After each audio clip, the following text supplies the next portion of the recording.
Dawn broke cold over Elmwood Veterans Cemetery, the kind of October morning that carried frost on its breath and silence in its bones. Marcus Thompson stood alone before a granite marker, third row from the oak tree boots, squared like he was still reporting for duty. The stone bore simple facts. Sophie Lynn Thompson, 2007-2015, taken too soon. 8 years compressed into a dash between numbers, a life stolen before it learned to drive or kiss or dream beyond childhood. 55 years had carved deep lines into Marcus's face, salt overtaking pepper in his close-cropped beard, but his spine held parade ground straight. 2 tours in Afghanistan had taught him that some battles never end, they just change terrain. The Purple Heart in his dresser drawer meant nothing compared to the war he'd been fighting for a decade, hunting shadows through a network that devoured children and left families hollow. He knelt, pulled a rag from his jacket, wiped morning dew from the headstone with the same precision he had once used cleaning his service rifle. Weekly ritual never missed. Tuesday morning, 0600, before the cemetery staff arrived, and the living came with their flowers and their tears. Sophie girl, it's been 3,652 days since they took you. I'm still hunting the bastards responsible. Shut down 2 cells last year in Kentucky, got close to the network in St. Louis. Getting closer every day. No tears. Marcus Thompson didn't cry. He'd learned in the Marines that grief was fuel, not weakness, something you burned to keep moving when your body wanted to quit. He unscrewed a flask, poured half the bourbon onto the grass beside her marker, drank the rest in one pull. The burn felt right. This one's for the fallen baby girl. His ex-wife Elena had stopped visiting years ago, unable to reconcile grief with the man who'd turned it into obsession. Their marriage hadn't survived Sophie's death. His hunt had consumed everything, including them. She'd moved to Nashville, remarried, found peace he couldn't imagine. Sometimes she texted on Sophie's birthday. That was enough. His tactical watch buzzed. Text from Shadow, possible network activity, dark web chatter, Memphis area, moving tonight. Marcus stood, joints protesting but obeying. He touched 2 fingers to the stone, then to his heart. A salute between warriors. Time to work. They're moving tonight and I'm going to stop them. 4 motorcycles materialized from the cemetery, mist engines, rumbling low, formation tight. Not the random cluster of weekend riders, but the disciplined approach of a fire team. Vincent Santos on point. Michael Johnson flanking left. Daniel Rivera rear guard. Ruby Martinez covering the gap. Each one a veteran, each one carrying scars visible, and otherwise each one bound by something deeper than friendship. Iron Brotherhood wasn't a motorcycle club. It was a unit. Vincent killed his engine first, dismounted smooth despite the prosthetic left leg. Fallujah had taken the limb but not the operator. 48 years old, combat engineer, background, explosive ordnance disposal specialist, the kind of man who could hotwire a truck or defuse a bomb with equal calm. His leather vest bore no civilian patches, just his EOD badge and a faded Marine Corps emblem. Reaper got the van rigged with trackers. If they move, we'll know. Michael Johnson moved like a mountain, given reluctant permission to walk. 6'5", 280, former Army Ranger medic who'd saved 14 lives in combat and carried the weight of the 3 he couldn't. His daughters were grown now, all 3, but every child's face still reflected theirs. He positioned himself between Marcus and the road instinct, never dormant. Shadow's intel good, Daniel Rivera 38, and perpetually scanning for threats. His eyes couldn't see, tapped the tablet mounted to his bike. Former NSA cyber warfare specialist, medically discharged after his 3rd breakdown, found purpose, again tracking predators through digital wastelands. He monitored frequencies most people didn't know existed. Dark web auction scheduled tonight. Location encrypted, but fragments point to Memphis. The chatter mentions high-value targets, someone specific. Ruby Martinez circled the group, once tactical, assessment automatic. 42, former military police survivor of a marriage that nearly killed her until she'd killed him first. Self-defense, the court ruled. Justified use of force. She'd learned early that protection meant action, not prayers, and predators only understood one language. High value means revenge. Personal. Marcus checked his watch. 0620. They had time, but not much if Shadow's intel was solid. He swung onto his bike, a black Harley-Davidson that growled like a living thing, and keyed his radio. My place. Full briefing in 30. Gear up for a hunt. The compound sat 15 miles outside Memphis' converted warehouse on 8 acres of scrubland that offered clear sight lines in every direction. Not a clubhouse, a tactical operations center. The main room held a conference table surrounded by screens showing news feeds, police scanners, dark web monitoring systems. One wall displayed photographs of children, 47 faces smiling or solemn, each one rescued over 5 years of operations. Another wall showed faces with red circles, traffickers still breathing free air. Shadow spread maps across the table while Vincent checked weapons inventory. 12 shotguns, 8 rifles, assorted handguns, all legally owned and properly registered because the Brotherhood operated in gray zones but never crossed into black. Ruby brewed coffee strong enough to strip paint. Tank pulled medical gear from lockers checking expiration dates on trauma supplies. Marcus studied the maps. Memphis downtown, the riverfront industrial zones, spreading like cancer through neighborhoods that had seen better decades. Red pins marked known trafficking routes. Blue pins showed suspected safe houses. Yellow pins indicated auction sites from previous busts. Shadow gave me everything. The younger man's fingers moved across keyboards with surgical precision. Screen 1 showed encrypted messages. Fragments decoded through algorithms that would make the NSA jealous. Screen 2 displayed Bitcoin transactions. Money moving through shells and fronts. Screen 3 tracked dark web activity, the digital marketplace where evil wore a user interface. Auction scheduled for 0300. Multiple sellers, multiple products. The term made Marcus's jaw clench. Products. Children reduced to inventory. Location still masked, but server pings suggest Memphis metro area, probably within 20-mile radius. Vincent leaned in, studying transaction patterns. These guys are disciplined. Military-grade encryption, careful routing. Not amateurs. Ruby circled a cluster of buildings on the map. Industrial sector, off Interstate 40. Abandoned properties, minimal surveillance, easy vehicle access. If I were running an operation, that's where I'd stage. The Brotherhood had learned to think like predators in order to hunt them. 5 years of operations, 47 rescues, and Marcus still woke some nights, seeing Sophie's face in every missing child poster. The Kozlov network had taken her, sold her, and somewhere between Memphis and the Mexican border she'd died. Medical complications during transport, the file would later say, as if she'd been cargo that spoiled. He'd testified at Victor Kozlov's trial in 2017, one grieving father among many. The prosecutor had been thorough, relentless, a woman named Sarah Bennett who'd made Victor's conviction personal. 25 years federal time. But Victor's brother Ivan had sat in the courtroom every day watching, taking notes, disappearing after the verdict like smoke. Shadow's screen flickered. Wait, got a fragment here. Target designation in the auction listings. The room went silent except for keyboard clicks. Bennett, target surname Bennett. High-value acquisition delivery scheduled tonight, sale tomorrow. Marcus felt ice crystallize in his chest. Sarah Bennett. The prosecutor who'd put Victor away, who'd fought for Sophie and the others. Vincent met his eyes across the table, recognition instant. The Kozlov case. They're going after her family. Ruby was already pulling up public records. Sarah Bennett, age 42, former federal prosecutor, left the office in 2018 after receiving death threats. Now works 2 jobs, legal aid and hospital administration. Single mother, daughter Lily, age 8 years old, Sophie's age when they'd taken her. Marcus's hands flattened on the table, knuckles white. Victor Kozlov died in prison 3 months ago, stabbed by another inmate. Ivan waited until his brother was gone, then kept his promise. Tank checked the trauma kit one more time. Movements automatic. If they took the girl, where would they hold her until the auction? Shadow overlaid maps with traffic patterns, surveillance gaps, known network safe houses. Memphis PD issued an Amber Alert 40 minutes ago. White cargo van, Tennessee plates, suspect unknown.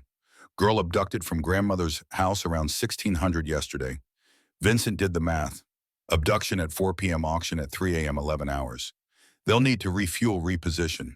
Moving a hostage in daylight is risky, so they're probably stationary until after midnight. Ruby traced Interstate 40 with her finger. Only 3 gas stations on this route between Memphis and the eastern state line that offer the isolation they'd need. Mile markers 195, 207, and 213. Marcus made the decision that would save a life and close a circle 10 years in the making. We split up. Tank you cover 195. Ruby take 207. Vincent Shadow, you're with me at 213. If anyone spots that van, confirm visual lock position and call it in. But if that child's in immediate danger, we extract, rules be damned. Copy that. They moved with the efficiency of operators who'd run 100 missions together. Gear-checked weapons, secured communications tested. No speeches, no motivation needed. The mission was clear. Find the girl, stop the predators, burn the network to ash. Marcus swung onto his bike, Sophie's butterfly keychain hanging from the mirror, 10 years of tarnish, making it dull. He'd found it in her room the day after she vanished, clutched it through the funeral they'd held without a body, carried it ever since. They rolled out in formation, 3 bikes heading east, while Tank and Ruby peeled off to their assigned positions. Morning rush hour was building, but traffic parted for 5 Harleys, moving with purpose. Marcus kept his speed legal, his formation tight, his mind cold. The hunt had begun. Lily Bennett had been drawing a butterfly when the world ended. Purple and blue wings, careful strokes of crayon on paper sitting in her grandmother's kitchen, while late afternoon sun painted the walls gold. 8 years old, brown hair in pigtails, wearing her favorite pink jacket with unicorns on the sleeves. She'd been humming something from a movie content in the small bubble of childhood where monsters lived only in stories. Her grandmother had gone to answer the phone. Just 2 minutes, maybe 3. The man appeared at the back door like he'd been expected, like he belonged. 40s nervous energy radiating from every movement, jacket stained with something dark on the sleeve. He knocked soft, smiled when Lily looked up. Your mom sent me, sweetheart. Emergency at the hospital. Your grandma had a fall. Lily hesitated. Stranger danger her mother had taught her. Never go with someone you don't know. But he knew about the hospital, about her grandmother, and fear for family overrides training in an 8-year-old heart. Still, something felt wrong. The man's hands shook. His eyes kept darting to the street. He showed her a photo on his phone. Their house, the blue door, the oak tree in the yard, the flower bed her mother tended on weekends. See, I know your family. Your mom needs you right away. The lie worked because it wore truth's clothes. Lily grabbed her backpack, followed him to the white van parked in the alley. By the time her grandmother returned to the kitchen, the drawing lay unfinished, and her granddaughter was 3 blocks away, zip-tied to a metal bar, welded inside a cargo van. 60 seconds, 1 child gone. Raymond Cole drove with hands shaking on the wheel, checking mirrors every few seconds, phone buzzing constant in his pocket. He'd been a Marine once, Fallujah to Helmand Province, 2005 to 2009. Knew discipline, knew duty, knew the difference between lawful orders and war crimes. This crossed every line he'd ever been taught to hold. But they had Mason, his 6-year-old son, the only good thing Raymond had left after his wife's cancer took her slow and mean. 3 days ago, Mason had vanished from daycare. That night, Raymond's phone rang with instructions delivered in a voice distorted beyond recognition. We have your son. You want him back. You do exactly what we say. Bring us the Bennett girl. Deliver her by 0300 tomorrow. The warehouse on Route 40, mile marker 213. Fail and your son dies screaming. They'd sent proof. Video of Mason crying, duct tape over his mouth, terrified eyes begging for daddy. Then photos of Raymond's house, his workplace, his parents' address. Detailed dossiers showing they knew everything, could reach anyone, would destroy everyone he loved if he refused. In the back of the van, Lily Bennett had stopped crying. Shock gave way to survival instinct, 8 years of age, learning lessons no child should need. She'd found her notebook in the backpack. They hadn't bothered searching, found the crayon she'd been using to draw butterflies. Her hands, zip-tied in front, could still grip. Help, she wrote in shaky letters. Kidnapped. Lily Bennett. Call mom, 901-555-0147. She pressed the paper against the window, but the tint was too dark. Nobody would see. So she wrote more, cramming information onto pages like breadcrumbs for searchers who might never come. Bad man has me. White van. Going east. Raymond's phone rang. He answered on speaker, needing both hands for the wheel. Status report. Got the girl. Heading to delivery point. You're behind schedule. Delivery moved to 0200. You have 9 hours. I need to refuel. Then hurry, Marine. Your son is watching you on camera right now. Don't disappoint him. The call ended. Raymond glanced in the mirror, saw Lily staring back, a small face pressed against metal, and hated himself with an intensity that burned. He'd killed men in combat insurgents who'd been trying to kill him first and slept fine afterward. But this child, this terrified innocent with tears streaming down her face, this was murder of a different kind. He couldn't do it, but he couldn't refuse. Sarah Bennett was drowning in paperwork when her world shattered. Hospital administration office, second job, graveyard shift, premium, helping make rent on a house she couldn't afford to leave because Lily loved the neighborhood. 42 years old, former federal prosecutor turned legal aid attorney, working two careers to support one child and trying to pretend exhaustion wasn't killing her slow. The call came at 1700 sharp, her mother hysterical words tumbling over each other in panic. Sarah, Lily's gone. A man came, said there was an emergency. She went with him. I was only on the phone for a minute. I swear I was watching. Sarah's blood turned to ice water. What man? What man? I don't know. He knew our address. He seemed legitimate. He said you sent him. Call 911. Now, I'm coming. The 20-minute drive took 12, Sarah's hands white on the wheel, mind cycling through worse scenarios and finding new ones beneath. Not random. Couldn't be random. She'd prosecuted too many monsters, made too many enemies, lived too carefully because of threats that never quite materialized, but never quite stopped. Memphis Police Department took her seriously because Detective Rachel Hayes remembered her from the prosecutor's office, remembered the Kozlov trial, remembered the death threats that had driven Sarah from public service. Amber Alert issued at 1745. White cargo van, Tennessee plates, suspect unknown, 8-year-old female, last seen wearing pink jacket with unicorns. Hayes put her best people on it and gave Sarah the speech about statistics and response times and how most abductions were family-related, which they both knew was a lie in this case. This isn't random, Sarah said, voice steady because panic helps nothing. This is Victor Kozlov's brother. Ivan, he swore revenge when I put Victor away. Hayes pulled up files. Victor Kozlov died 3 months ago in federal prison. Stabbing likely gang-related. His brother Ivan disappeared after the trial. No activity since 2017. He waited. Waited until Victor was dead so his brother wouldn't have to watch him keep his promise. Sarah's phone buzzed. Unknown number. She answered on speaker with Hayes listening. Mrs. Bennett, we have your daughter. She's alive for now. This is payment for what you did to my family. Victor died in a cage because of you. Now you'll understand our pain. The line went dead before Hayes could trace it. Sarah stared at her phone, prosecutor's mind, already cataloging evidence, but the mother underneath was screaming. Hayes made calls, activated FBI protocols, put out alerts to every agency within 200 miles. But Sarah knew the statistics Hayes wouldn't say aloud. First 24 hours were critical. After that, children vanished into networks that moved them like cargo, sold them to buyers who erased their identities, left families with nothing but hope that curdled into despair. She had maybe 10 hours before Lily disappeared forever. Marcus Thompson and his team reached Interstate 40 gas station at mile marker 213 at 02:15, 17 minutes before the world changed.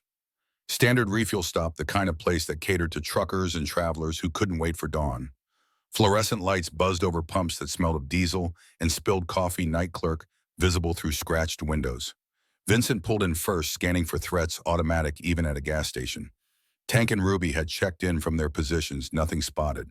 Shadow monitored police scanners tracking Amber Alert activity and chatter about a white van that nobody could seem to locate. Reaper Place is dead.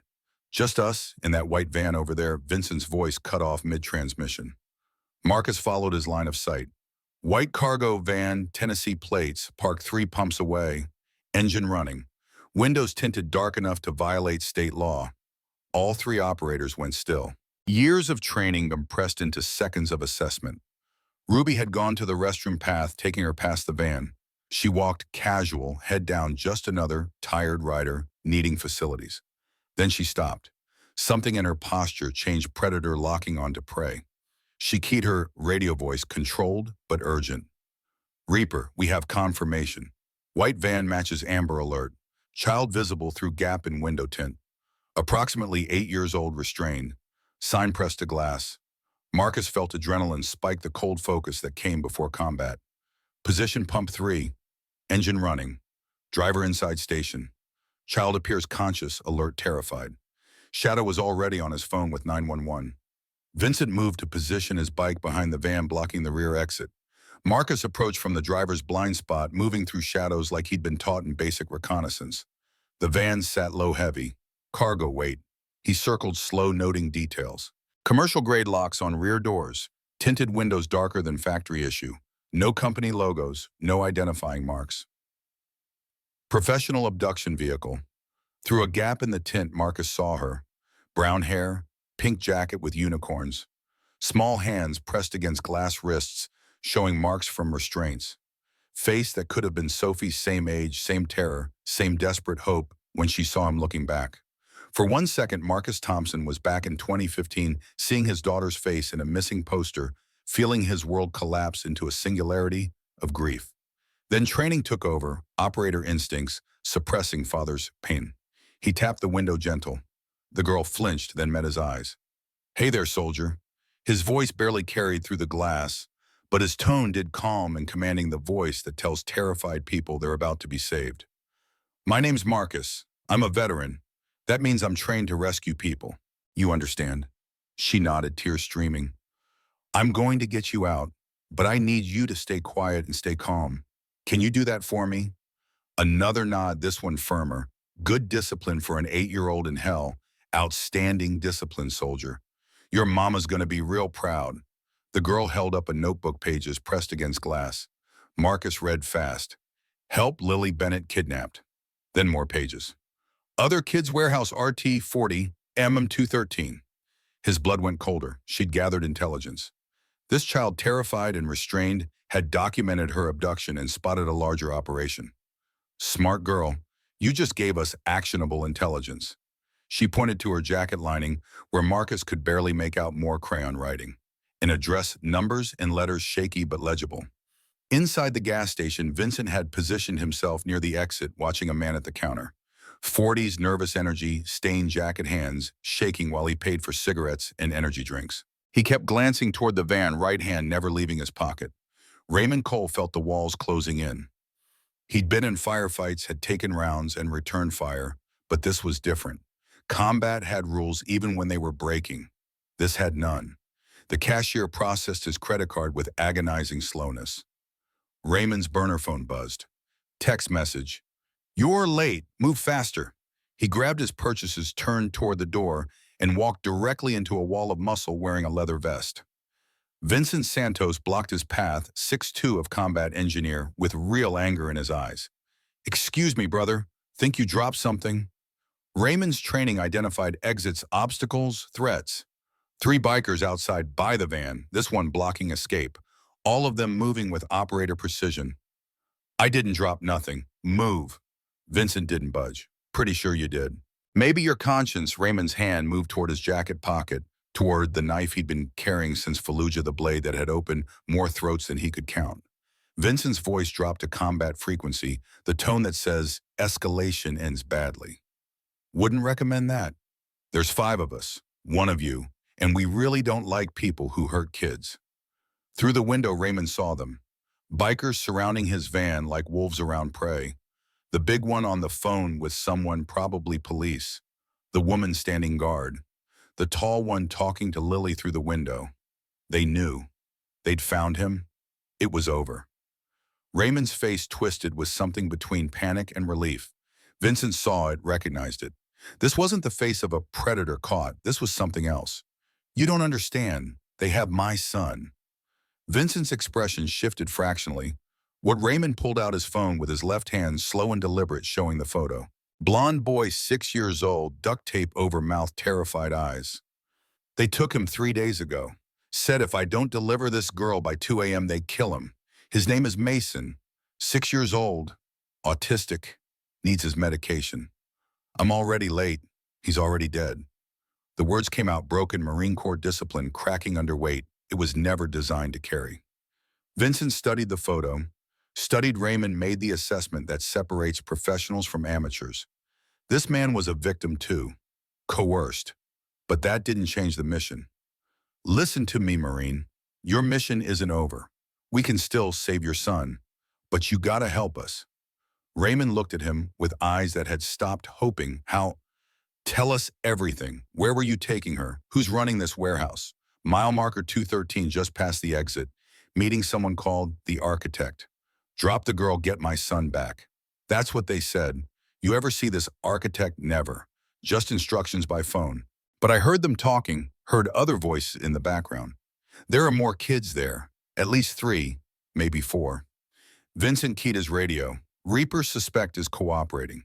Says warehouse at our mile marker has multiple hostages. Operation is bigger than one girl. Outside, Marcus heard Vincent's transmission and felt pieces fall into place. The intelligence Lily had written. Other kids at the warehouse. This was a node in the network, a staging area for the auction Shadow had detected. Sirens approached from the west, growing louder. Local PD responding to Shadow's 911 call, plus probably county and state, given the Amber Alert status. Marcus stayed at the window, maintaining calm for the child who'd been brave enough to write down information when she should have been paralyzed with fear. You hear that helps here. You did so good, sweetheart. So good. Lily's eyes never left his face. Are you real angels? Marcus thought of Sophie, thought of 10 years hunting the men who'd killed her, thought of this child who looked so much like his daughter. It hurt. We're real, and we're here for you. 2 Memphis PD cruisers screamed into the gas station, followed by an unmarked sedan. Detective Rachel Hayes emerged from the sedan, weapon drawn, taking in the scene with 15 years of experience. Hands where I can see them, step away from the vehicle. Marcus raised his hands, turning slow. Detective, I'm Marcus Thompson. We have the Amber Alert child inside that van. Suspect is in custody inside the station. Child needs immediate medical attention. Hayes recognized the name recognition clicking. Thompson from the Kozlov trial. Yes, ma'am. And this kidnapping is connected. Revenge operation against prosecutor Sarah Bennett. Suspect inside is cooperating, says there's a warehouse with multiple hostages at this mile marker. Hayes processed fast, issuing orders to responding officers. 2 units approached the van while EMTs worked on cutting Lily free. Marcus stepped back, letting professionals handle what came next, but kept his eyes on the girl until she was out. Lily emerged from the van, shaking dehydrated wrist injuries from zip ties but alive. EMT wrapped a blanket around her, and she looked immediately for Marcus. The soldier man saved me. Marcus knelt to her, level voice gentle. You saved yourself, soldier. That intel you gave me, that's mission critical. You're gonna help us save other kids. Hayes approached with Raymond Cole in handcuffs, Vincent behind them. Tell me about this warehouse. Raymond's voice was hollow, everything draining out now that the mission had failed. Old Falcon Logistics Building, quarter-mile east. They're holding kids there for a sale. Auction is tonight, 0300. I was supposed to deliver this girl, but I'm late and they know something's wrong. And his voice broke. They're going to kill my son. Hayes checked her watch. 0234, 26 minutes until the auction started if Raymond's intel was accurate. Marcus's tactical watch showed communications from Tank and Ruby both rolling toward his position. Shadow's voice came through crisp. Reaper, I've got the warehouse on thermal. Falcon Logistics, quarter-mile east, like suspect said. Multiple heat signatures. 4 adults southeast quadrant. At least 3 small signatures northwest corner. Those are kids. Hayes turned to Marcus. Your team did good work tonight, Mr. Thompson. But this is police business. Marcus met her eyes veteran to veteran because Hayes had that bearing too. With respect, ma'am, your SWAT needs 20 minutes to mobilize. By then they'll scatter. You need us. I can't authorize civilians. We're not civilians. We're operators. There's a difference. Shadow held up his tablet, thermal imaging, showing the warehouse layout, heat signatures, vehicle positions. I have building schematics. Thermal imaging from my drone. 4 heat signatures, adult size plus smaller signatures, clustered in the northwest corner. That's the kids. And detective, I'm picking up vehicles approaching the site. Buyers are arriving early. Hayes made the call that would save lives and cross lines that typically mattered. Against my better judgment, you can ride along. But you follow my orders. Clear crystal, ma'am. We're not cowboys. We're professionals. Hayes mobilized SWAT coordinated with FBI, who'd been monitoring the Kozlov network for years, set up mobile command. But she looked at Marcus and made a call that went against protocol. Thompson, your team provides overwatch and recon. If shooting starts before SWAT breaches, you're authorized to extract those children. Off the record. Marcus nodded once. Understood.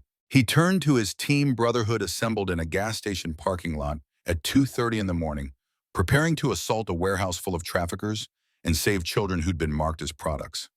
Vincent, you're on vehicle interdiction. Nothing leaves that site. Tank medical support, you extract any injured hostages. Ruby crowd control, keep buyers contained. Shadow communications and intel. I'll lead entry team with SWAT. Vincent adjusted his jacket. We go loud, we go smart. Silent entry if possible, overwhelming force if necessary. But those kids come out alive. Everything else is secondary. The Iron Brotherhood mounted up. Behind them, Lily Bennett was loaded into an ambulance, still clutching the notebook she'd used to document her kidnapping. Sarah Bennett was speeding toward the hospital, having received the call that would let her breathe again. Raymond Cole sat at the back of a patrol car, hands cuffed, but heart fractionally lighter because maybe, just maybe, these operators could save his son where he'd failed. Marcus led the convoy east, 3 Harleys, followed by police vehicles and SWAT vans, heading toward a warehouse that held children and predators, and the culmination of 10 years spent hunting shadows. The hunt wasn't over, it was just beginning. And somewhere in the darkness ahead, Ivan Kozlov watched security monitors and knew his carefully constructed network was about to collapse, and prepared for the war he'd always known would come. Part 1 complete. Word count 5495 on. Part 2, the investigation rewritten.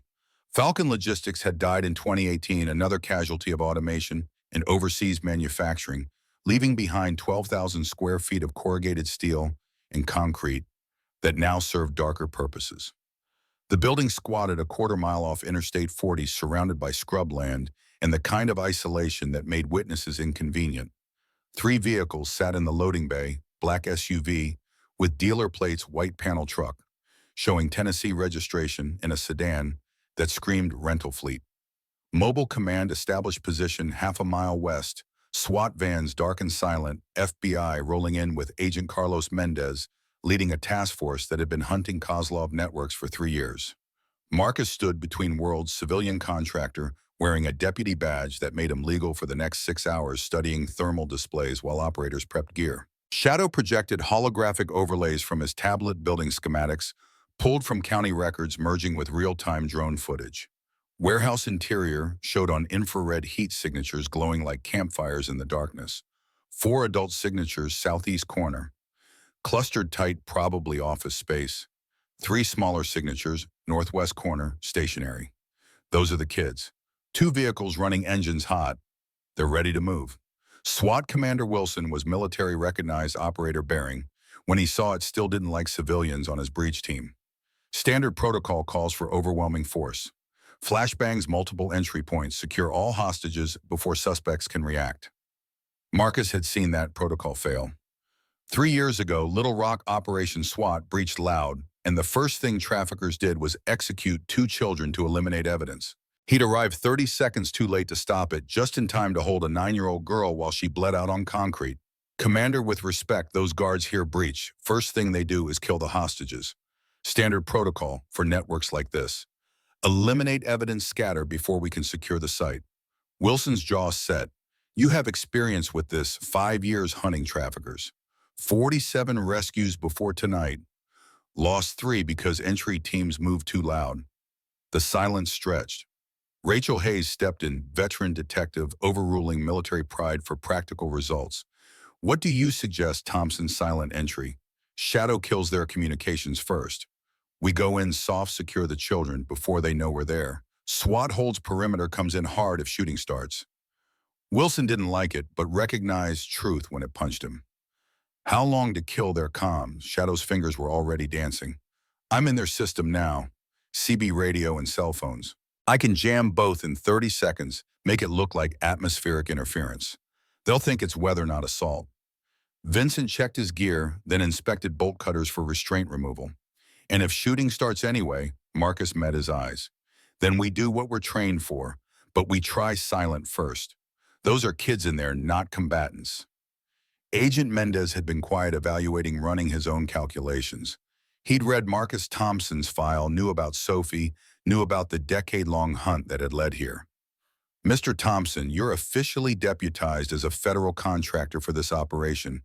You take orders from Detective Hayes. You follow FBI rules of engagement. But given your experience and the lives at stake, you have tactical authority on the rescue team. Vincent, Tank, and Ruby formed up beside Marcus, each checking gear with ritualistic precision.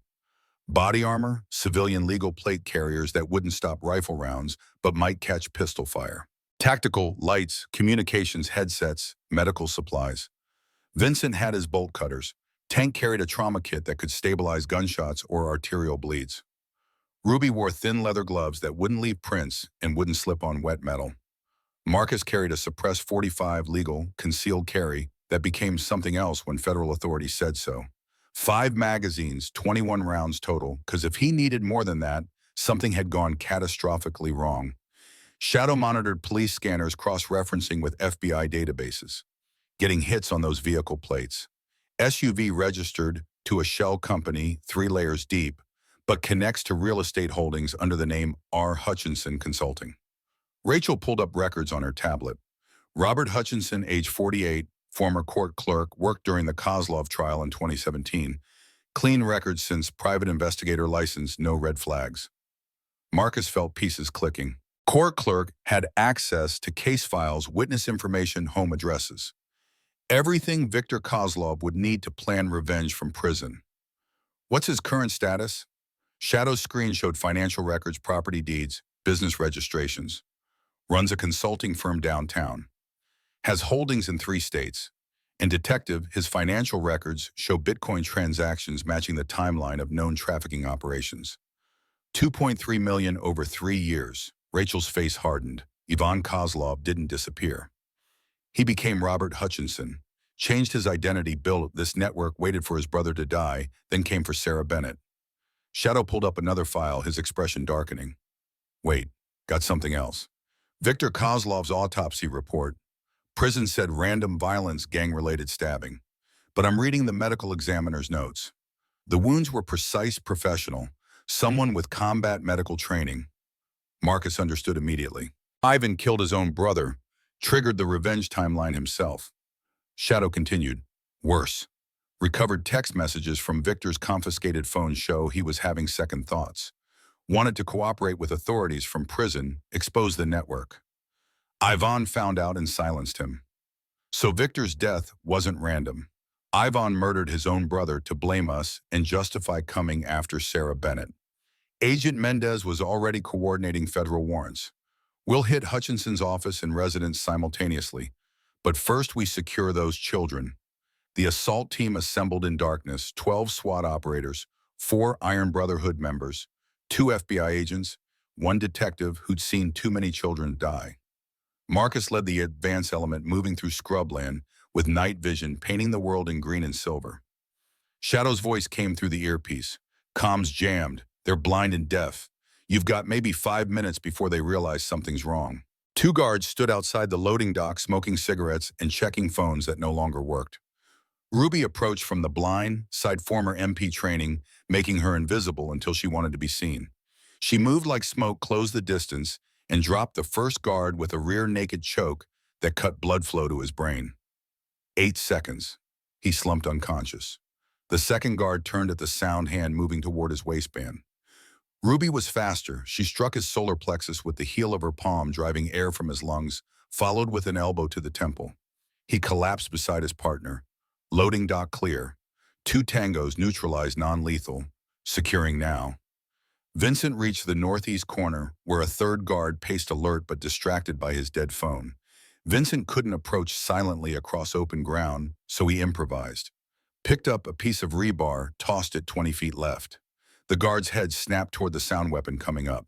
Vincent covered the distance in 4 strides, moving with the speed of someone who'd learned to compensate for the artificial limb years ago. He swept the guard's legs, controlled. His fall struck the carotid artery pressure point. The guard went limp. Northeast clear. 3 down, all breathing. Marcus reached the side entrance, a steel door with a lock that Tank defeated in 15 seconds using a pick gun that wasn't technically legal, but definitely effective. The door swung inward, silent hinges recently oiled because professionals maintain their infrastructure. Interior layout matched the schematics. Main floor stretching to loading docks, offices built into the southeast corner, storage area northwest. Thermal imaging showed the children in the storage area, adults in the offices.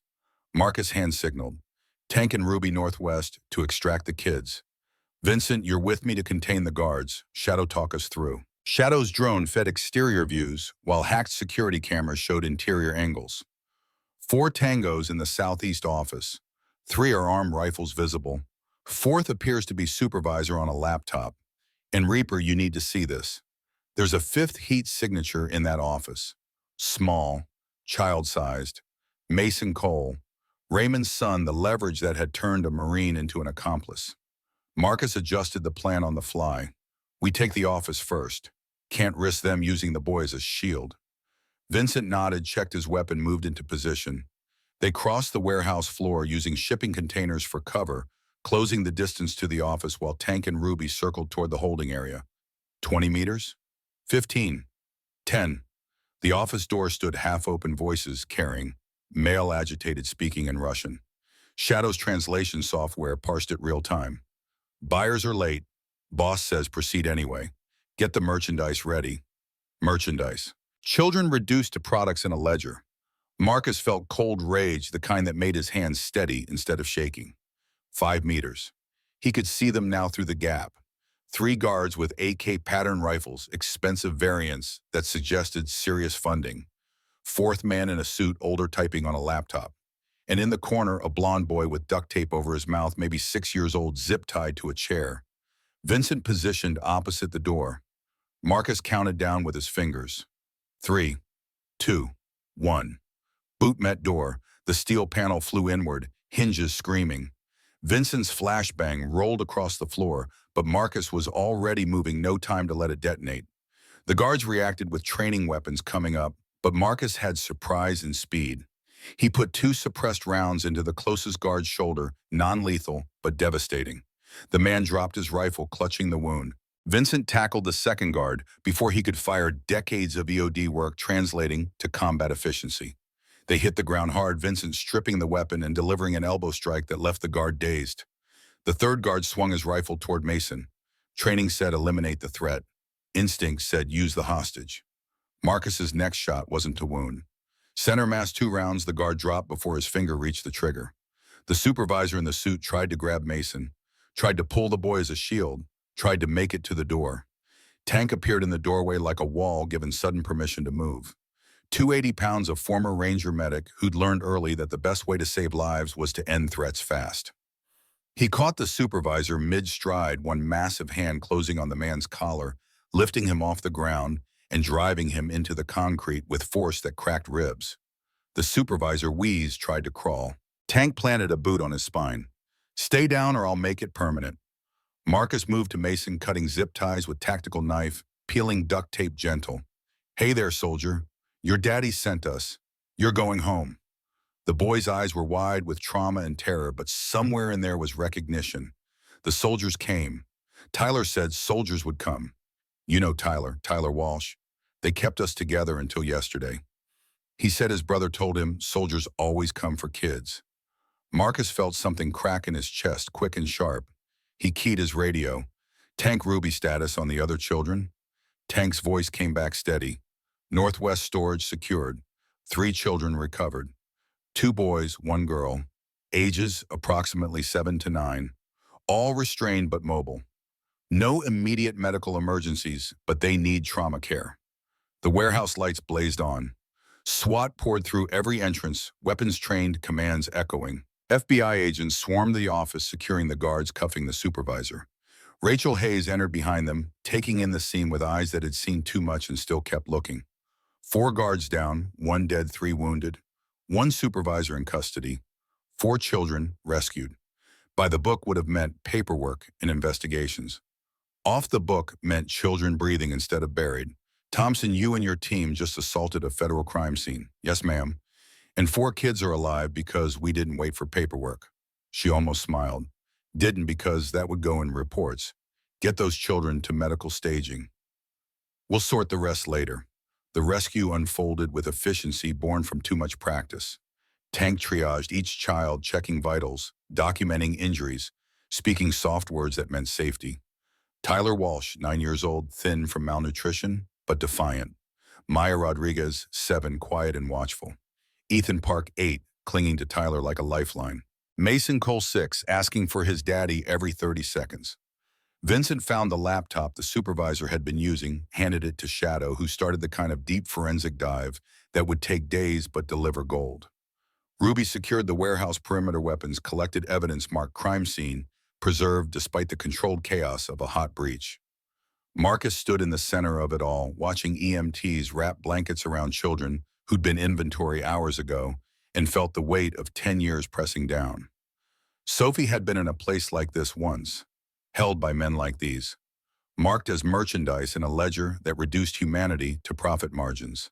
The Iron Brotherhood had saved 47 children before tonight. Sophie wasn't among them. She'd never be among them. But these four made 51 lives pulled from darkness.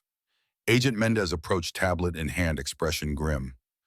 Thompson, we've got a problem. Shadow pulled preliminary data off that laptop. This warehouse was just a collection point. The real auction is tonight at a different location. Marcus turned. Different location, private estate 40 miles north in Shelby Forest. Registered to another shell company, but the IP address matched Hutchinson's network. And Thompson, the manifest, shows 12 more children at that location. 12 kids scheduled for sale to buyers arriving from 6 states. The rage that Marcus kept controlled, that he channeled into precise action and tactical planning, threatened to break loose. 12 more. 12 children caged like animals, waiting for monsters to purchase them. When's the auction? 2100 hours tonight. 7 p.m. We have 16 hours to plan and execute. Rachel joined them, phone pressed to her ear, coordinating with FBI and state police. We're mobilizing everything. Federal Trafficking Task Force, State Bureau, 2 SWAT teams. This ends tonight. Marcus checked his watch. 0345. The warehouse secured, children safe, but the network still breathing. 40 miles north, 12 more kids waited in darkness, and somewhere Ivan Kozlov was watching his operation crumble and planning his next move. This wasn't over. The real battle waited ahead. Sarah Bennett crashed through the hospital emergency entrance at 0400, having broken traffic laws that didn't matter when measured against her daughter's life. Detective Hayes had called with words that meant everything. We have her. She's alive. Minor injuries. She's asking for you. Lily sat in an examination room wrapped in blankets, small and pale wrists bandaged where zip ties had cut deep. But alive. Breathing. Real. Mommy. Sarah's composure, the prosecutor's mask she'd worn through trials and threats and years of pretending strength, shattered. She crossed the room in 3 steps, gathered her daughter close, felt small arms wrap around her neck like they'd never let go. Mommy, the soldier saved me. The soldier man with the beard, he promised I'd be safe, and I was. Sarah held her tighter, unable to speak, past the sob lodged in her throat. A nurse hovered patient, giving them time, because some moments deserve space. Marcus's phone buzzed in his pocket. Text from Elena, his ex-wife, saw the news. You saved that girl. Sophie would be proud. He stared at the message for a long moment, then pocketed the phone without responding.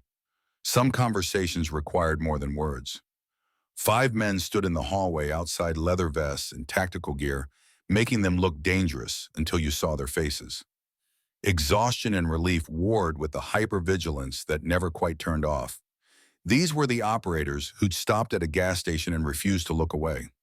Sarah released Lily long enough to step into the hallway. Which one of you found her? The tallest stepped forward, beard more salt than pepper and eyes that carried weight. Marcus Thompson, ma'am. These are my team members. We got lucky, right place at the right time. Sarah studied him, prosecutor's instincts, reading micro-expressions in body language. Not luck. You were hunting for her. We were hunting the network that took her. Your daughter was brave. She documented her abduction, gave us intelligence that led to 3 more rescues tonight. From behind, Sarah Lily's voice carried. Mr. Marcus, are you real or did I dream you? Marcus moved past. Sarah knelt beside the hospital bed, voice gentling. Real as rain, soldier. How you feeling? Scared. But safe now, you promised. Always keep my promises to soldiers under my command. Rachel Hayes appeared, tablet in hand, expression mixing professional satisfaction with personal relief. Mrs. Bennett, we need to talk. Privately. Sarah kissed Lily's forehead, promised she'd be right back, followed Rachel to a consultation room. Vincent, Tank, Ruby, and Shadow gave them space, but Marcus stayed because the little girl had grabbed his hand, and fear lurked behind her eyes, fear that if he left, she'd wake up and find the safety had been a dream. Rachel spread files across the table. The man who took Lily was Raymond Cole, former Marine coerced into service because traffickers kidnapped his son 3 days ago. He cooperated fully, gave us the warehouse location. 4 children rescued, including his son. Sarah processed that prosecutor's mind, already building cases. So he's a victim too. Complicated victim. He still kidnapped your daughter, but his intel saved lives, including his own child's. DA will offer a deal. Rachel pulled up another file, this one with surveillance photos. Robert Hutchinson. Recognize him. Sarah leaned closer, and recognition hit like a fist. That's Ivan Kozlov. He sat in my courtroom every day during Victor's trial. He changed his hair, his name, but that's him. Rachel nodded. Built a trafficking network over 5 years. Waited for his brother to die in prison, then came for you. Tonight's warehouse was just a collection point. The real operation is 40 miles north, private estate in Shelby Forest. 12 more children. FBI's mobilizing a full assault for this evening. Sarah's hands flattened on the table. I want to be there. You're a civilian now. I was a prosecutor who put away 62 traffickers and their associates. I know how these networks operate, and this bastard used my daughter as revenge. I want to see him in cuffs. Rachel considered, made a call that bent rules without breaking them. You can observe from mobile command. No closer. Sarah's eyes promised that agreement was temporary, but she nodded. And the man who found her, Marcus Thompson, what about him? His daughter was a victim of the Kozlov network. 10 years ago. Testified at the trial. Sarah remembered. Sophie Thompson, age 8, kidnapped from her mother's home, never recovered. Marcus had testified with the kind of quiet rage that made the jury understand what traffickers destroyed. He's been hunting them ever since. Found your daughter because he never stopped looking for his own. Sarah looked through the consultation room window to where Marcus sat beside Lily's bed, the little girl talking about something with small hand gestures, while the warrior listened with patience that didn't match his dangerous appearance. I need to thank him. Rachel stood, then thank him. But Sarah understands something. Thompson and his team operate in gray areas. They saved Lily and 3 other kids tonight. They'll probably save 12 more by tomorrow. But they do things by their own rules, and sometimes those rules conflict with law enforcement protocols. Are you saying I should be careful? I'm saying he's a good man on a mission that's consumed him. Thank him. But know that men like Marcus Thompson don't stop until the mission's complete, or they're dead. There's no middle ground. Sarah returned to Lily's room. Marcus was showing her the butterfly keychain from his motorcycle, explaining how his daughter had loved butterflies too, how he carried this to remember her. Lily held it gentle, like she understood it was precious. Mr. Thompson, can we talk? Marcus handed the keychain to Lily. Hold on to that for me, soldier. I'll be right back. They stepped into the hallway. Sarah searched for words adequate to thanking someone for saving your child's life and found none that fit. Detective Hayes told me about your daughter, about Sophie. I remember your testimony. I'm so sorry. Marcus's face was stone, but his eyes held old grief. I couldn't save her, but maybe saving your daughter balances the scales a little. You've been hunting the people who took Sophie for 10 years. Tonight was the closest I've ever been to shutting down their network. There's an estate 40 miles north, 12 more kids held there. Auctions tonight. FBI's planning a raid. Sarah's prosecutor instincts activated. What do you need? Marcus met her eyes, warrior to warrior. Everything you know about Ivan Kozlov. Where he'd go, who his contacts were, how he thinks. Sarah pulled her phone-accessed files she'd kept from the trial. During Victor's trial, Ivan attended every session, took notes, asked the court clerk about property records, specifically rural estates. I flagged it as strange, but nothing actionable. That clerk was probably Hutchinson. Ivan wearing another identity even then. Sarah scrolled through digital files. Here, court transcripts show Ivan asking questions about witness protection, how we secured victim families. He was mapping vulnerabilities. Marcus absorbed information, tactical mind processing. He planned this for years. Built infrastructure, established identity, waited for the right moment. And that moment was when Victor died in prison 3 months ago. They stood in the hospital hallway, prosecutor and warrior united by loss and the determination to prevent more. Behind them, children were being treated for trauma and dehydration. Ahead, 12 more waited in darkness for rescue or death. Vincent appeared phone in hand. Reaper FBI wants full debrief at 0800. Shadows coordinating with their tech team on the laptop data. Tank and Ruby are escort for the rescued kids to protective custody. Marcus nodded, turned back to Sarah. Your daughter documented everything. Names, locations, license plates. She's got the instincts of an investigator. She learned from watching me work cases at home. I never thought she'd need those skills. Neither did Sophie. But kids are resilient. They adapt. They survive. Lily's going to be okay. Sarah wanted to believe that, needed to believe that, but she'd prosecuted enough trafficking cases to know the scars lasted years. Thank you doesn't cover what you did. Then don't thank me. Help us finish this. 12 more kids are waiting. You know Kozlov better than anyone. Marcus extended his hand. Sarah took it, gripped firm. I'll see you at the briefing. The Iron Brotherhood compound hummed with controlled energy at 0600 operators running on adrenaline and caffeine preparing for the operation that would either destroy the network or scatter it into hiding. Shadow worked 3 screens simultaneously decrypting files from the warehouse laptop, mapping connections, following money trails that would build federal cases. Vincent cleaned weapons with ritualistic care, checking each firearm even though he'd checked them hours before. Tank organized medical supplies, preparing for casualties because raids didn't go clean, no matter how good the planning. Ruby studied building schematics of the Shelby Forest estate, memorizing entry points and fallback positions.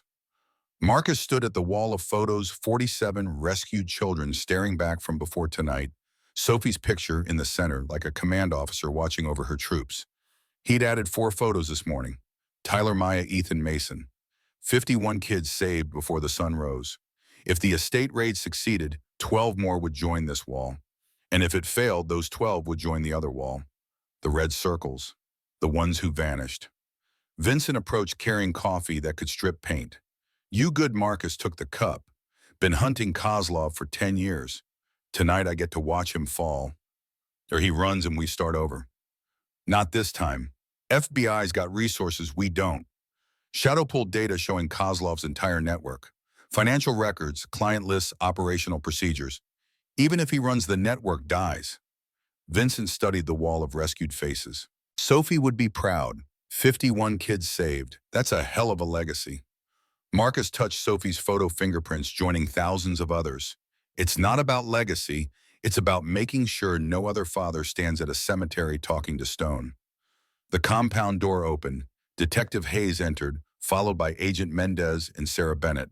The prosecutor looked like she'd grabbed 2 hours of sleep and 5 cups of coffee, eyes red but determined. Mendez carried files and authority. Thompson, your team's officially contracted for tonight's operation. Federal badges, federal authority, federal rules of engagement. You follow orders, you're covered legally. Marcus accepted the badge. And if those rules get children killed? Mendez met his challenge. Then we adapt. I've read your file. 47 rescues before tonight, 3 fatalities. You've got better statistics than most federal operations, but tonight's bigger. Shelby Forest Estate, 600 acres. Multiple buildings, estimated 10 to 15 guards, 12 hostages. This isn't a warehouse with 4 tangos. This is a fortress. Shadow projected the estate onto the main screen. Thermal imaging from overnight drone surveillance showed the scope. Main house, 8,000 square feet. Guest house, converted barn, security fencing, camera systems, armed patrols. Children are here in the barn. 12 heat signatures, small clustered together. Guards rotate every 4 hours. Next shift changes 1800. That's our window. Sarah studied the layout with prosecutor's eyes. How many buyers? Shadow pulled up dark web archives. Auction invitations sent to 43 individuals across 6 states. Typical attendance rate for these events is 60%. Figure 25 to 30 buyers on site. Rachel Hayes coordinated with state police. We'll have roadblocks established 10 miles out in every direction. Air support overhead. Support. 2 SWAT teams, FBI Tactical and your team Thompson. Once we breach, nobody leaves that property. Marcus traced the barn location, extraction route. Vincent pointed to the northwest corner. Service road here leads to state highway. If we can get the kids to this point, ambulances can stage and evacuate. But we're talking half a mile from the barn to extraction under potential fire. Tank unpacked his trauma kit. I'll run the evacuation. Get the kids to the ambulances, secure their medical needs, keep them calm during transport. Ruby checked her sidearm. I'll cover him. Tank's focused on the kids. I'll handle any resistance. The planning continued through morning, every operator contributing, building a tactical picture that accounted for contingencies and chaos. By noon, they had 3 entry plans, 4 fallback positions, and authorization to use deadly force if hostages were endangered. At 1400, Marcus called a halt. Teams dispersed to rest, eat, prepare mentally for what came next. Vincent worked his artificial limb, doing the exercises that kept it functional. Tank called his daughters, didn't mention the operation, just told them he loved them. Ruby cleaned her weapon again, muscle memory, soothing. Shadow ran simulations, digital warfare, preparing for physical combat. Marcus sat alone in the compound's small chapel, a room that wasn't religious but served the same purpose. Quiet space for warriors to face mortality. Sophie's photo sat on a makeshift altar alongside photos of other victims, a memorial to the fallen. Almost there, Sophie. 10 years and tonight we end the network that took you. Justice delayed but never denied. Vincent found him there an hour later. Time to gear up, brother. Marcus touched Sophie's photo one final time. Let's go save some kids.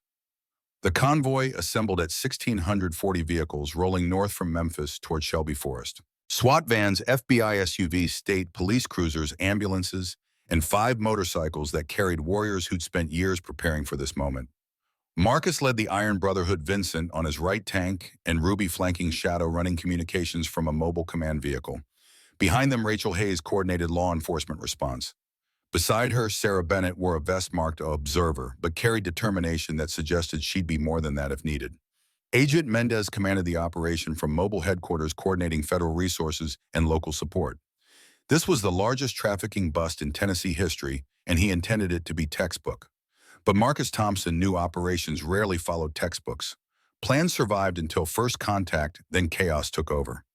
The Brotherhood had learned to thrive in chaos, to adapt and improvise and accomplish the mission despite obstacles. At 1730, the convoy reached the staging area 10 miles from target. Final briefings, equipment checks, communication tests. Shadow launched his drone, feeding real-time surveillance to command vehicles. The estate sprawled across 600 acres of forest and clearings, main house positioned for maximum defensive advantage. Luxury vehicles filled the parking area. Buyers arrived and mingling, predators gathering to purchase prey. Marcus watched the screen, counting targets, evaluating threats. In the barn, 12 small heat signatures huddled together. Children waiting for monsters or salvation, probably not knowing which would arrive first. Tonight, Salvation rode motorcycles. At 18:15, Shadow confirmed shift change. Guards rotating, brief window of confusion. Mendez gave the order that launched 100 operators toward confrontation. All units move in. This is federal authority. Weapons free if hostages endangered. Bring those children home. The Iron Brotherhood mounted up. Vincent's artificial limbs settled into position with practiced ease. Tank checked his trauma kit one final time. Ruby's eyes held the cold focus of someone who'd killed before and would again if necessary.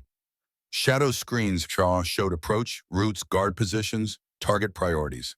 Marcus twisted the throttle, engine roaring to life.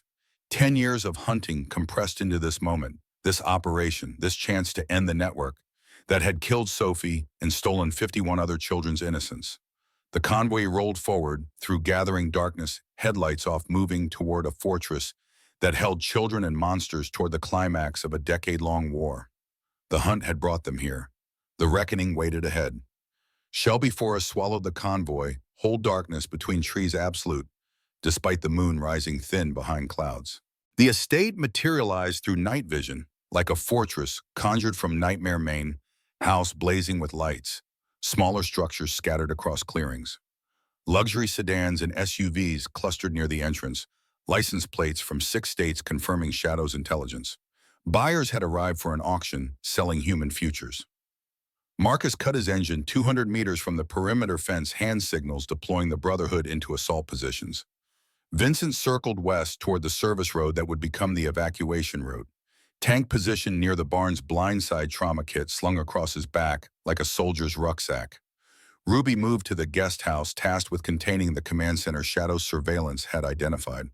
Shadow remained with mobile command eyes watching through drone cameras and hacked security feeds. Federal forces established outer perimeter SWAT teams ready to breach the main house, where buyers gathered like vultures at a feast. Agent Mendez, coordinated through encrypted channels, voiced calm, but carrying the weight of an operation that would either destroy a network or let it scatter into darkness. Phase 1 communications blackout. Shadow execute. From the command vehicle, Shadow's fingers moved across keyboards with surgical precision. The estate's cellular repeater died, first cutting phone signals. Wi-Fi routers followed, network access evaporating.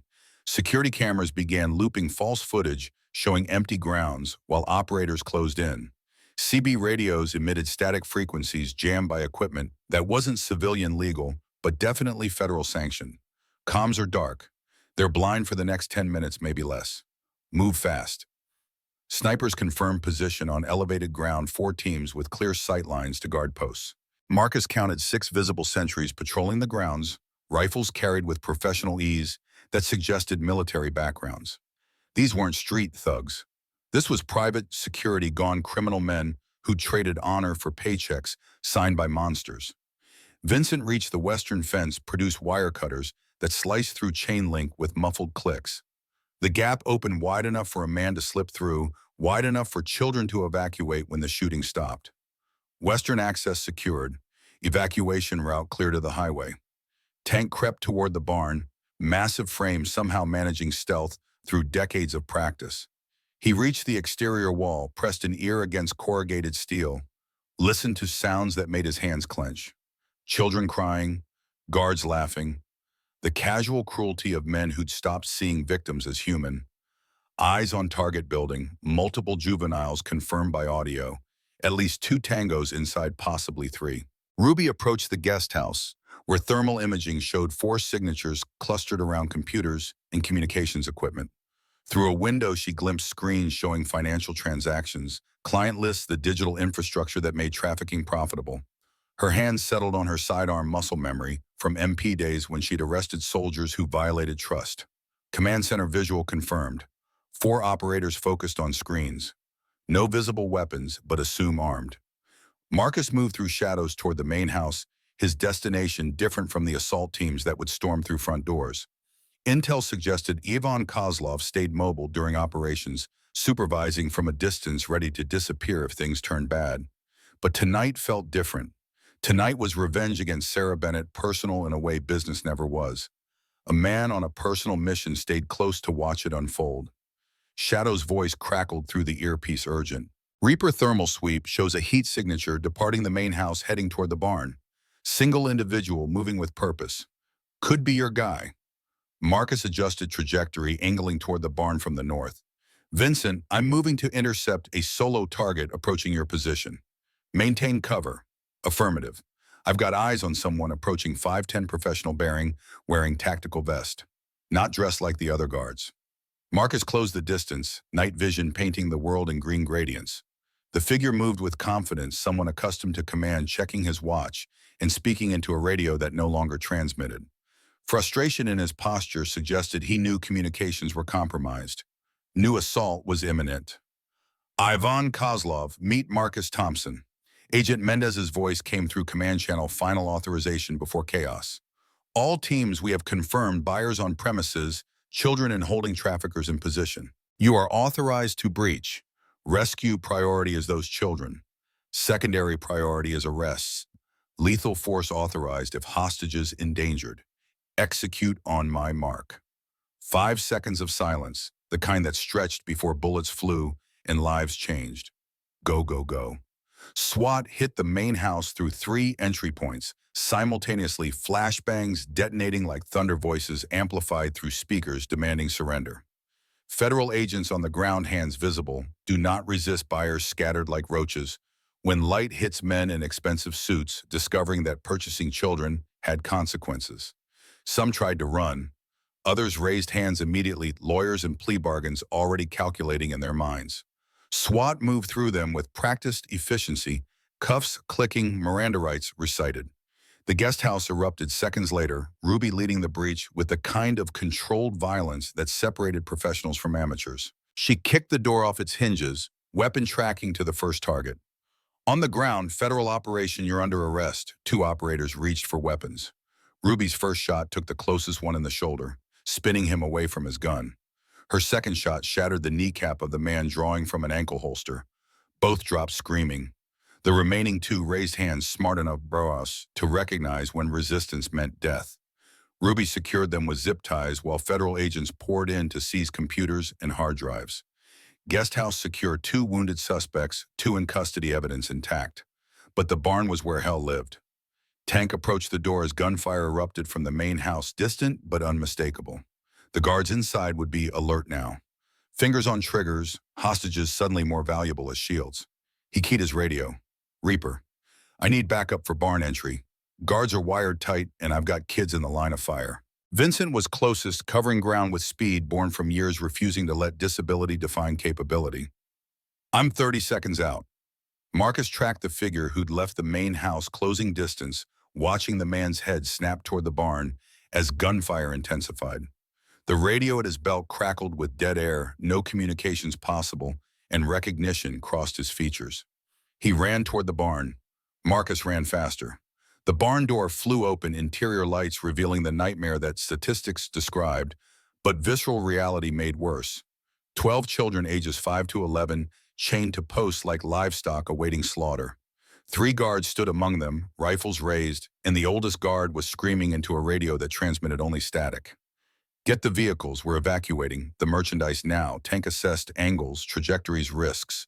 3 armed men, 12 children in the kill zone, no clean shots without endangering innocence. He did what Rangers did when tactics failed, created chaos that overwhelmed response. He stepped into the doorway, 280 pounds of righteous fury. Federal agents, drop your weapons. The guards spun toward him. The oldest, maybe 40 with gang tattoos and dead eyes, pointed his rifle at a girl chained closest.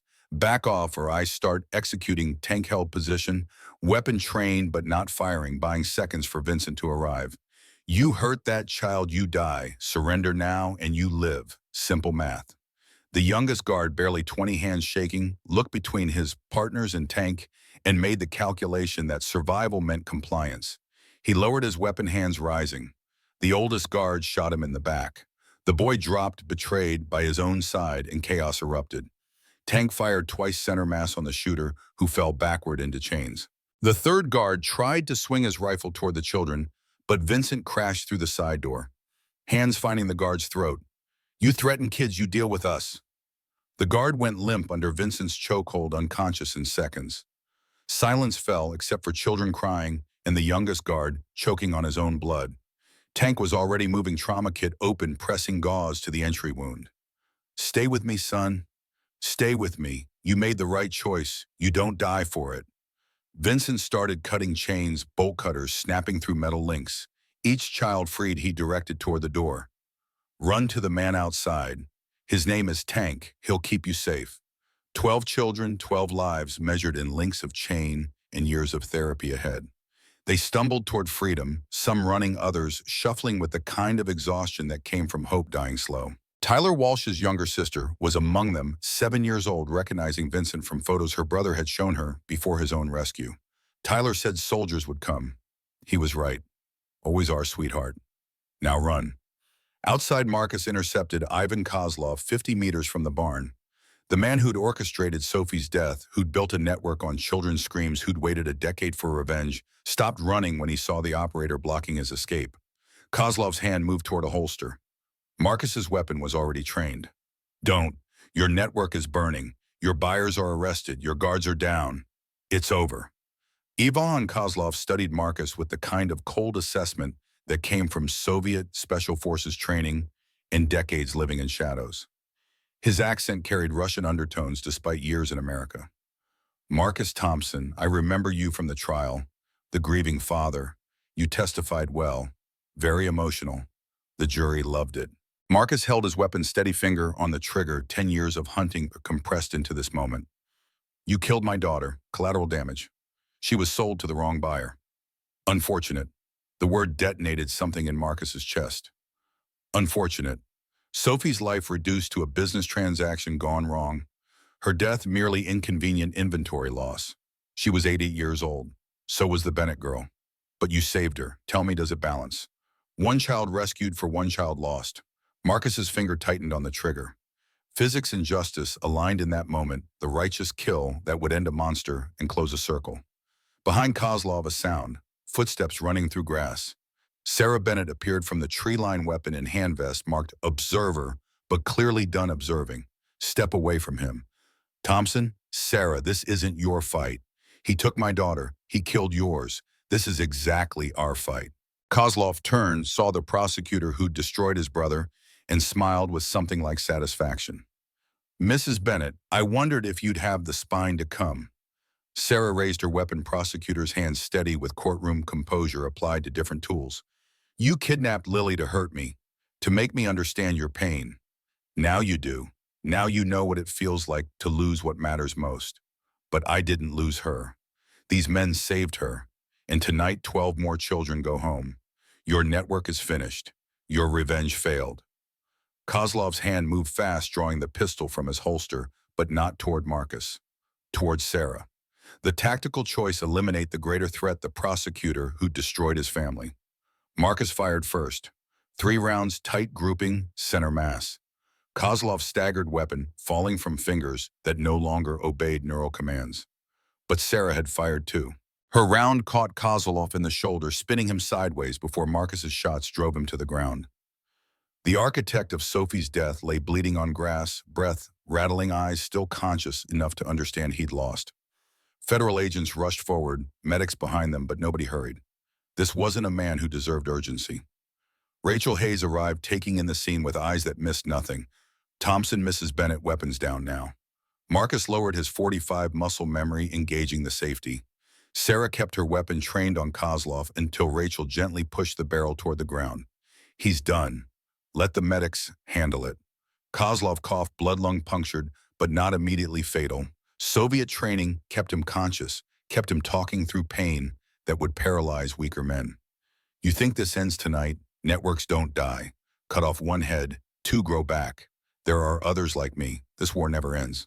Marcus knelt beside him, voice cold as winter steel. Then I'll hunt them too, for as long as it takes. You taught me patience, Kozlov.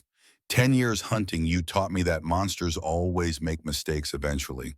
They get comfortable. They get arrogant. They get caught. Kozlov's eyes closed, consciousness fading. Medics loaded him into an ambulance, handcuffs redundant given his condition.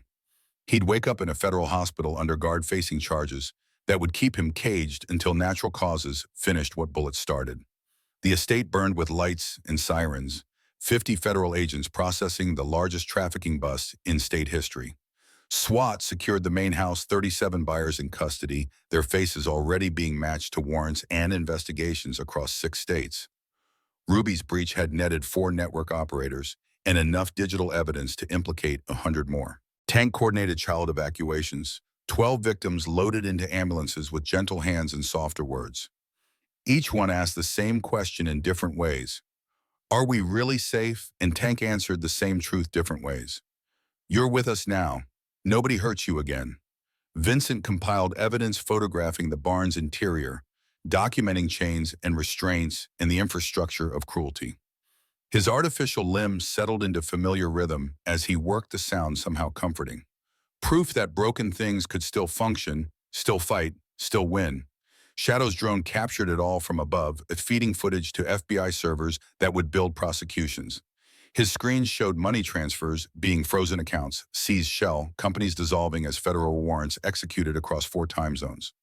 The network that took Sophie Thompson 10 years ago bled out under floodlights and federal authority. Marcus stood apart from the chaos, watching ambulances depart with children who'd expected death and found rescue instead. Sarah approached vest stained with dirt and someone else's blood, but standing straight. You saved my daughter twice now. Once at the gas station, once by stopping Kozlov before he could disappear again.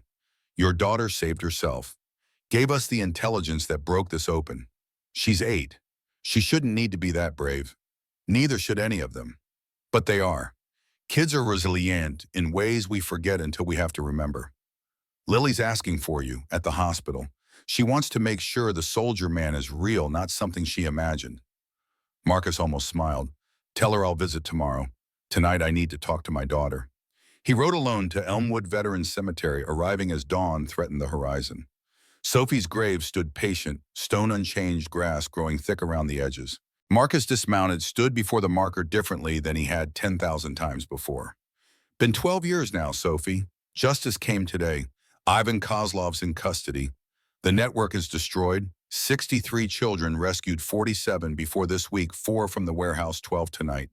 That's your count, baby girl.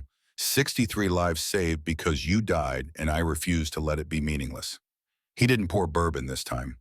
That ritual belonged to the hunt, and the hunt was over. Instead, he pulled the old butterfly keychain from his vest, tarnished and worn from a decade of carrying. This one stays with you now. The mission's different going forward. Not hunting anymore. Building, training, teaching others to protect kids before they vanish. He placed the keychain on her grave, then pulled a new one from his pocket. Identical but bright, untarnished. New mission, same purpose. You're still fighting Sophie. Through me. Through the Brotherhood. Through every person we train to recognize the signs and act. Marcus stood, military bearing, returning. Rest now, baby girl. I've got this. Federal courthouse 3 months later buzzed with media, protesters, and the weight of justice moving slow but inevitable.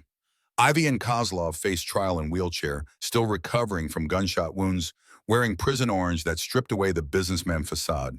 His lawyers argued competency, extenuating circumstances, anything to avoid the life sentence waiting. Sarah Bennett returned to prosecution for this case alone, coming out of retirement to face the man who'd taken her daughter. She stood before the jury with a mother's rage channeled through a prosecutor's precision. Ivan Kozlov orchestrated a trafficking network that destroyed 63 children over 5 years.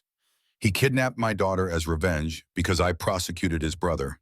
He murdered Sophie Thompson and 22 other children whose bodies we've identified. He represents evil in its purest form, and today you have the power to ensure he never harms another child.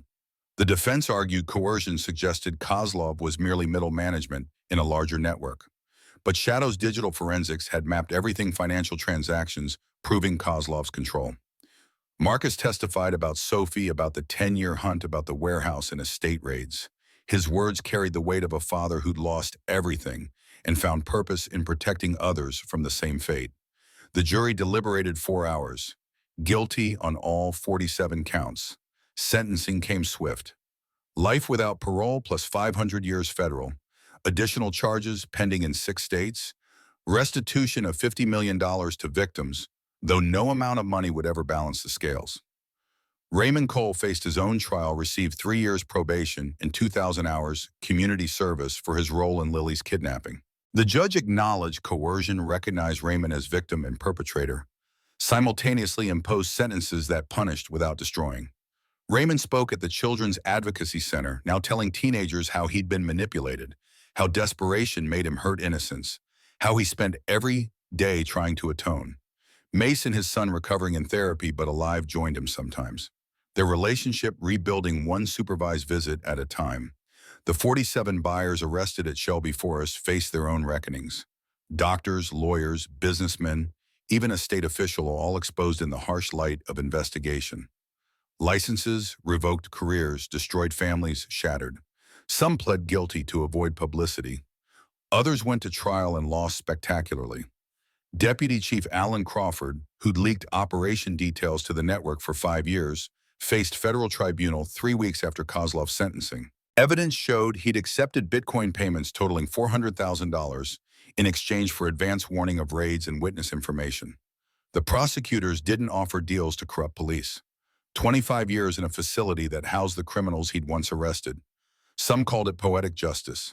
Marcus called it insufficient but necessary. Sophie's Angels Foundation launched 6 months after the raids, Marcus and Sarah as co-chairs, funded by restitution payments and private donations. The mission was simple: support trafficking survivors through therapy, education, and advocacy. The foundation acquired the Iron Brotherhood compound, converting it into Guardian Training Center. Law enforcement, teachers, social workers, community members learned to recognize trafficking signs, intervene safely, protect children before they vanished. Marcus led training teaching surveillance patterns, behavioral indicators, tactical responses. Vincent instructed on vehicle interdiction and rescue operations. Tank offered trauma care certification. Ruby taught threat assessment and de-escalation. Shadow provided digital forensics workshops. Over 18 months, they trained 2,000 people across 12 states. Guardian chapters formed in 47 cities, motorcycle clubs adopting the mission, veterans finding new purpose, protecting innocence. Statistics measured success. 94 children rescued in operations attributed to Guardian training.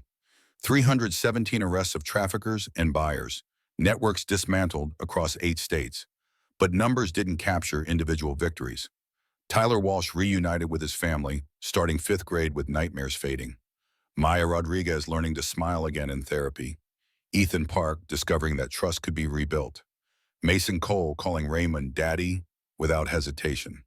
Lily Bennett returned to drawing her artwork darker now, but therapeutic. She painted scenes from the van, from the warehouse, from the moment Marcus appeared at the window. Her therapist said processing through art gave her control over memories that would otherwise control her. One painting stood out, titled The Old Warriors. It showed 5 figures on motorcycles, children safe behind them, darkness retreating. Sarah framed it, hung it in the foundation office where survivors saw it, and understood that protection came in unexpected forms. Marcus visited Lily monthly, bringing Sophie's old keychain each time. Lily would hold it careful, listen to stories about the daughter Marcus lost, and understand that Sophie's death had purpose now. Do you still miss her, Utlish and Mr. Marcus? Every day, soldier, every single day. But you're okay now, I'm at peace. You know why? Because helping you reminded me why Sophie's life mattered. Not how she died, but what her death inspired in others. The foundation held annual memorial rides. Marcus leading processions from Memphis to Nashville, stopping at the gas station where Lily was saved, the warehouse where 4 more were rescued, Shelby Forest where 12 found freedom. Hundreds of motorcycles joined each year, veterans and families and survivors' engines roaring in tribute. At Sophie's grave, Marcus placed flowers from every child saved. 63 roses for 63 lives petals, covering the stone overflowing onto grass. The count keeps growing, Sophie. Guardian chapters across 15 states now. 2,000 trained protectors. 94 rescues attributed to our work. Your fight continues through all of us. 1 year after the raids, Lily's elementary school invited the Iron Brotherhood for an assembly. 600 students filled the gymnasium, teachers and parents watching as 5 operators in leather vests walked across the basketball court. Lily ran out to greet them, healing enough to smile, genuine, brave enough to speak to crowds. These are my guardian angels. Last year they saved me. They save kids like me all the time. They look different, but they're the gentlest people I know. The principal spoke about judging by appearances, about heroism wearing unexpected faces. Students asked questions, curious and unfiltered. Why do you ride motorcycles? Because it gives us freedom to go where we're needed fast. Were you scared when you found Lily? Scared we'd be too late. Once we saw her, we were just focused on getting her safe. How many kids have you saved? 63 at last count. But we're not keeping score. Every child matters equally. Lily presented Marcus with her newest painting, Sophie and Lily Together, showing 2 girls with butterfly wings watching over a motorcycle convoy. Marcus's voice caught, unable to speak for a moment that stretched too long. Thank you, soldier. Sophie would have loved this. I think she sent you to save me. I think she's still protecting kids through you. I believe you're right, kiddo. The assembly ended with applause that felt inadequate but sincere. Students surrounded the operators, asking about motorcycles and rescues and whether they could be guardians too when they grew up. Marcus knelt to a 2nd grader's level. You can start now. Watch out for your friends.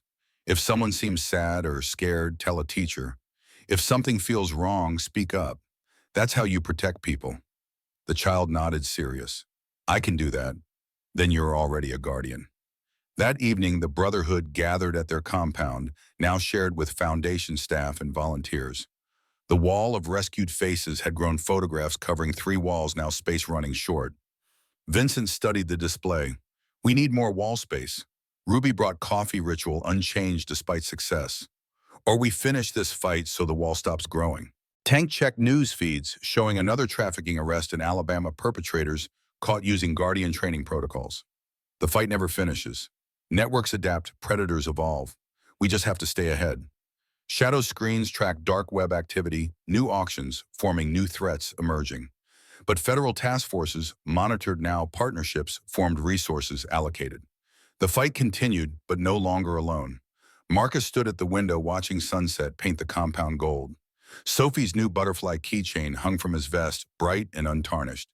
He'd carried the old one for 10 years through grief and rage in the slow transformation from broken father to purposeful warrior. The new one represented what came next. Vincent joined him. What happens now? Reaper, we've got funding authority partnerships. The mission's expanding faster than we can manage. Now we train more guardians. Expand the network. Make sure every community has someone watching, someone ready to act. You're gonna retire eventually. You're 57, earn the rest. Marcus thought of Sophie, of Lily, of 63 children who'd have been dead or disappeared without intervention. Retirement was for people whose missions ended. His never would. Retirement's for men who've finished their mission. I'm nowhere near done. None of us are. The sun set, completely darkness, claiming the compound, but lights blazed inside. Operators planning training, preparing for the next rescue. Volunteers answering hotline calls. Survivors sharing stories, healing through community. The Iron Brotherhood had evolved from 5 veterans riding for memory into a national network protecting innocence. Guardian chapters stretched across America, 2,000 trained operators, partnerships with federal agencies, survivors becoming advocates. Kozlov had been right about one thing: networks never truly died. New predators emerged, constantly exploiting vulnerabilities, adapting tactics. But Guardians adapted faster. For every trafficker, a protector rose to meet them. The war was endless, but so was the resolve to fight it. Marcus returned to Sophie's photo on the memorial wall, surrounded by 63 faces she'd never meet, but had saved through her father's refusal to surrender. In death, she'd become a symbol. In memory, she'd inspired a movement. Been 3,912 days now, baby girl. Almost 11 years. The Brotherhood's still fighting your fight, expanding it, teaching others. Your legacy grows every day. Statistics couldn't measure what mattered. How did you quantify a child sleeping through the night without nightmares? A family reunited, a predator imprisoned before he could claim more victims. Sophie's death had saved 63 children, directly inspired 94 more rescues through training, prevented countless future tragedies through awareness. Not a bad legacy for a girl who loved butterflies and never got to grow up. 1 year became 2, then 5. The Guardian Network expanded internationally, chapters forming in Canada and the UK, veterans everywhere discovering that protecting children was a mission that transcended borders. The annual rides grew larger, 500 motorcycles, then 1,000 engines roaring tribute to fallen children and surviving guardians. At the Veterans Memorial in Nashville, Sophie's plaque expanded to include all known trafficking victims. The Brotherhood stood watch during ceremonies, silent honor guard, while families placed flowers and photographs. Elena, Marcus's ex-wife, attended every year. Their marriage hadn't survived Sophie's death grief, pulling them apart instead of together. But she respected what Marcus had built, understood that his mission had saved others, even if it couldn't save their daughter. You did good, Marcus. Sophie would be proud. I hope so. Some days I wonder if I'm honoring her or just refusing to let go. Both maybe. But look around. 1,000 people here because you wouldn't stop. 63 kids alive directly because of you. 94 more because of what you taught others. That's not obsession. That's love, finding purpose. Marcus watched Lily Bennett place flowers on Sophie's memorial, Sarah beside her, both thriving despite scars that would never fully fade. Tyler Walsh and his rescued sister added their own tribute. Maya, Ethan, Mason, all the survivors who could attend gathering in remembrance. This was Sophie's legacy. Not how she died, but what her death inspired. 63 rescues became hundreds. 1 motorcycle club became a national network.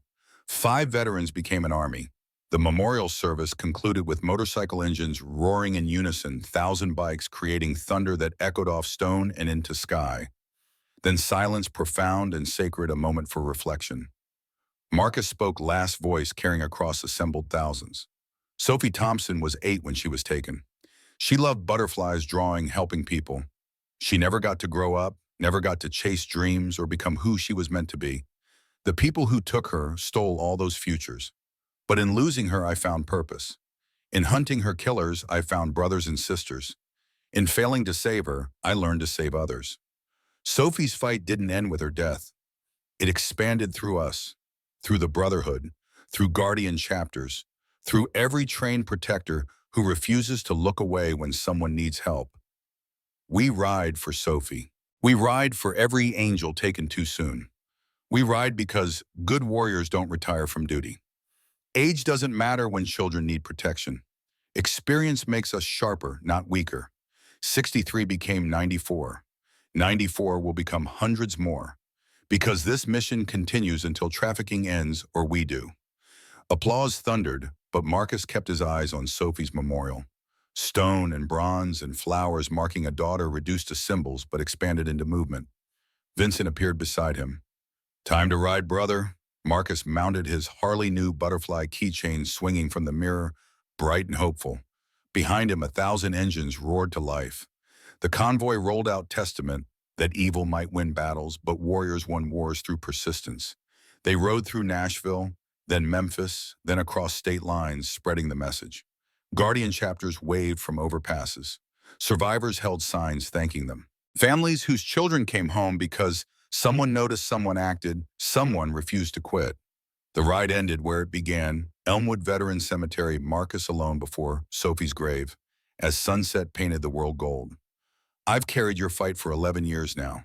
Trained 2,000 guardians across 20 states, 63 direct rescues, 94 through our training, 317 arrests, 8 networks destroyed." He touched the new keychain, bright metal reflecting dying light. "The old one's with you. This new one rides with me. Because the mission never stops, Sophie." "Neither do I." Marcus Thompson walked away from his daughter's grave as darkness claimed the cemetery. But he didn't walk into darkness. He walked toward the compound, toward the Brotherhood, toward the next operation, and the children it would save. Evil existed, networks adapted, predators evolved, but so did guardians. Warriors who converted grief into purpose, who turned personal tragedy into collective protection, who proved that old soldiers never truly retired, they just found new battles worth fighting. Sophie Thompson died at 8 years old, stolen by monsters who saw children as products. But through her father's refusal to surrender, she inspired a movement that saved hundreds.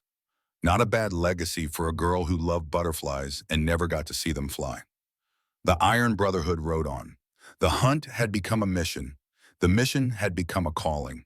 And somewhere in the darkness, children waited for guardians who refused to look away.